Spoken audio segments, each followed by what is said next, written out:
And now, for the social and political philosophy. Well, first off, one understanding of social and political philosophy is that it is the closest philosophy to ethics. While some has even said that this philosophy is only an extension to ethics, and a suitable method to comprehend the state or government's inclination by analyzing the sorts of inquiries that it raises about the state. So yun yung definition ng social and political philosophy. Well, now major concerns of social and political philosophies is first off legitimacy of political power.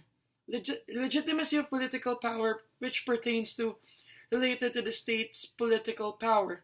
Now, the other one is distributive justice. Distributive justice related to the state's regulation of the distributions of social benefits.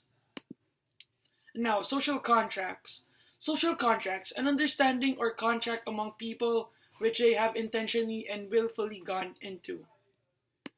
And for the utilitarianism doctrine, the doctrine that inaction is right insofar as it promotes happiness and that the greatest happiness of the greatest number of people should be the guiding principle of conduct. The establishment of the state settled the hopelessness and painful burden of life in the condition of nature. The common society boosts joy for its constituents significantly more than the condition of nature does. And principle of fairness. Well, the principle of fairness explains behind the non-part's commitment to the state's law while getting a charge out of the advantages of that state. And tacit consent. The purpose behind the non-part's commitment to the state's law while getting a charge out of advantage of the state.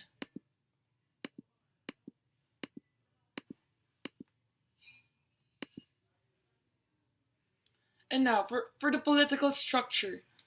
Political structure refers to the institutions or groups and their relations to each other. Their patterns of interaction within political system and to political regulation laws and the norms present in political system in such a way that they have constitute the political landscape of the political entity. And for the types of government, as said by Aristotle, the good government. Aristotle, a Greek political philosopher of the 14th century BC, distinguished three principal kinds of government. First is monarchy, aristocracy, and polity. Polity is a kind of enlightened democracy. And types of government, as said by Aristotle, the other one is bad government, which consists of tyranny, oligarchy, and democracy. Limitations of political power as explained by J.S. Mill. Individual freedom. The only purpose for which power can be rightfully exercised over any members of a civilized community against his will is to prevent harm from others, as quoted by J.S. Mill. And lastly, for the modern democracy. Modern democracy, it is now the people's government. We choose who would be fit to lead us all in the right path.